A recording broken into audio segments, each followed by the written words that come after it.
Hello, today I'm showing off the 3D printed insert that I designed for Bullet. It fits Bullet Heart over there, Bullet Star, Bullet Orange, and also the two promo characters, and there should be plenty of room for more. It's pretty configurable to how your setup is. If you have sleeved cards, they fit no problem. If you have two sets of Deluxe tokens, it fits, although when you add that second set, you do get a little bit of lid lift, same thing with the cards.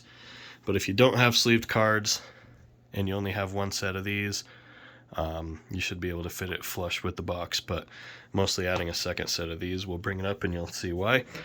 So we've started with the empty box here with the rule book in the bottom. It could go on the top, of course, as well, but I don't really reference it much anymore. So we're going to throw that down there. We have over here 8 player boards, so that would be the ones from Heart and Star. That would let you play up to 8 players. Next, we're going to add all the character sheets. You can see there's quite a lot of them there. That is all the ones from the different games and expansions and promos that I mentioned before. So we'll put those right on top there. Sorry, I'm doing this all one-handed, so it's a little tricky, but once we get that in there, we have 2 of these right here. If you're going with a little bit of lid lift to fit both Deluxe tokens, you'll use both of these. If not, then you'll only need one. So what we'll go ahead and do now is we'll throw the cards in. This card tray here is, I don't know, adaptable, I guess, if you want to call it that. So how it's set up right now, it fits all of the characters released, and you can kind of fan through them like this. And it's got the names of the characters like that. And this is kind of what it looks like inside there. So these hinge on this bottom thing, and you can actually take them out and adjust them back and forth however you want to. It's pretty easy. You just pull a section out. You can see there's 3 sections in there, and then you would just arrange it however you want and put it back in there. And this purple or this pink part right here is just kind of like a box to keep it all in. So we'll go ahead and put that in next. You can see that it sits flush with the lid. It is poking up a little bit right there because of the sleeved cards. It kind of makes them take up more room. And so you can see if they're on an angle like that, they sit flush no problem, but the more cards you add, the more vertical it starts to go to hold that. You could theoretically fit even more cards. You can see how much more space there is here. And if you did that, the little slats would be more vertical. And so once more characters come out, my set will probably be straight up and down like this all the way across, but it should have enough room for that. We have 3 of these little trays that go in next. They also sit flush. They do fit cards, so you can see right here. Sorry for my squeaky chair. You could fit even more cards in there. I believe it should fit sleeved cards as well. Let's see, I haven't actually tried that yet. Okay, so yep, I've got my sleeved card in there. So if more characters come out that don't fit here, you could throw them in there. You can see I also have stored some bags in here. Let me just put this back in here. These are just boss cards for one of the characters that has a lot of them. So we'll go ahead and put those 3 pieces in there. Next is going to be this token tray. It's going to drop in right there. And then we have a couple of these. This design is going to change a little. You can see a little gap, but that won't be there. And this is going to fit all of the green power-up tiles. So this is one set of the power-up tiles from one of the games. And then in here, this piece will change as well.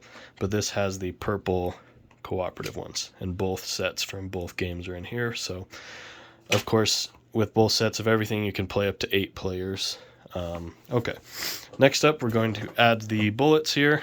So these racks here fit one entire Deluxe set of 140. So if you have 2 sets, you can stack them in there like that.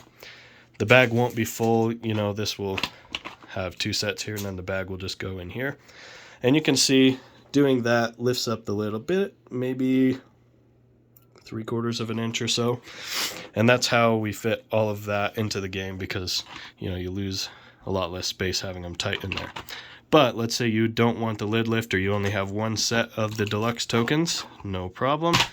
The bag fits almost in that exact same spot. Get that in there. Once we squish it down, you can see, once we get the lid on and stuff, it fits pretty much in the same spot. So either one set of Deluxe tokens in the bag, which is nice because you just drop it on the table and you're good to go. Or if you really want to cram it in there, you could fit 2 of these in there.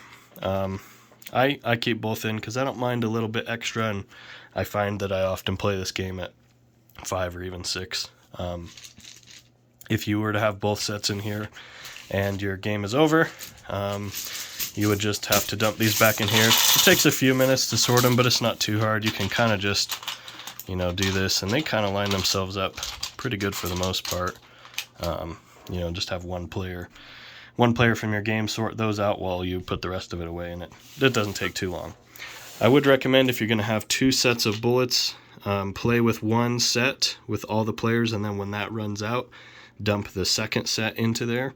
That way you don't have wonky distributions. And then what I have here, you can see that one has a little dot on it, and my other set does not.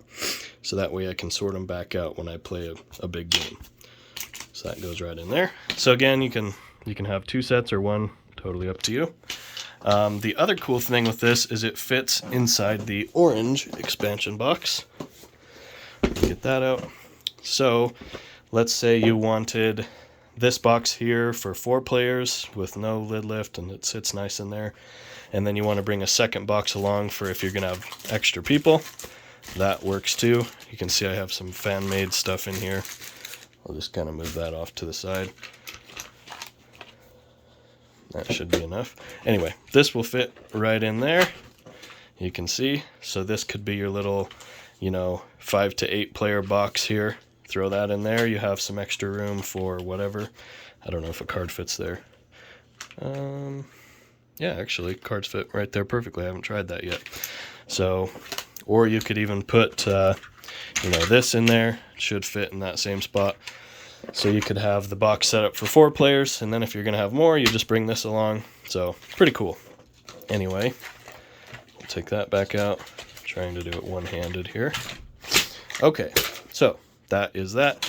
Let's just pretend that that is put together nicely, and we'll put this in. Okay, and we'll dump the rest of those out for now. Okay, so how do you put the rest of it in? I have this little container here, which goes in here, and you can put whatever in there. Probably it's going to hold your bags. This gap right here could either be for more bags or that second set of green tiles for 8 players. It's just the same as this. Or if you're going to have them in separate boxes, this and this could go in that secondary box there. Okay, so how I've been doing it, and it depends on how your setup is I have these different bags. These are from the BGG store. They're the same as the Quacks Geek Up bags, except they don't have a little pattern. You can see they have the round bottom, and they're a thinner microfiber material versus the thick bags that come with the game. And I like these because they take up a lot less space, and they have that nice round bottom, so I can really jam these in here, and I can fit about 10 of these bags in this organizer here. So how I've been configuring it, and the nice thing is it's pretty modular, so you can do what you want. I usually take that one out, and then that's where my white bag goes for all the, the center. I would normally fold it up nicer than that, but you get the idea. I'll just jam it in there. So when you remove 2, the gap is just about perfect to fit that guy in there. And then I'll just take the rest of my bags and kind of cram them in like that. And you can see with these thinner bags, you can really jam them in there. And we could fit a bunch more in this one, like that. You don't even really need this pink one here. It's mostly just to keep this in place from coming over if you don't have it full of bags. The one other thing that I like to do is with this setup, you can see it sticks up a little here, but not here. And so if you stack something on the box, it'll kind of sink down on this side because there's nothing high up over here. So I normally just open it up and jam a bag right in there. That way you have this piece here supporting the weight of the box, these few pieces, and this one over here, and then it kind of sits nice and flat. And then in this configuration, since we're doing the extra stuff, I would just throw in this piece here if I want it. You can see it sits nice and flat there, and that would let us have enough space to go up to the full 8 players or whatever. I just wanted to show this really quick. So there are 3 of these little plates inside this area here, and I've designed a little system where you can slot these in. So when they're on an angle, they don't move, but if they're straight up and down, you can actually slide them out like that. And you can see it comes right out, and it's got these little spots that it pivots on. It looks like these would be fragile, but I actually tried to break it and really couldn't, so I think under normal use it should be just fine. So let's say I wanted this all the way at the end, give myself lots of room. So I just slide that in, pull it, make sure it's snapped in all the way, and boom, now I've got a bigger slot there. Let's say I wanted a smaller one. Take that back out. Let's give it one little gap. Most characters, just leaving one gap in there is enough room, but it depends, of course, on sleeved cards and how many pieces that character has. And you can see that's pretty nice and adjustable for how your game is. And you know, in this scenario here, if you were to set this up and have these all, you can see it's pretty much the height of the box. So as long as you don't have too many and they start to have to raise up, you can see then it starts to lift up and stick up a little bit. But if you don't have sleeved cards, you can fit them all, you know, going diagonally, and that works out pretty well. Anyway, hope that is helpful there. And I'm pretty proud of this one, pretty happy with it. It's makes the game a lot easier to set up. You just hand out the character sheets, someone picks one, you just go ahead and fan through here, grab the cards and hand it to them. When you're done, drop them back in. Good to go. Thanks for watching.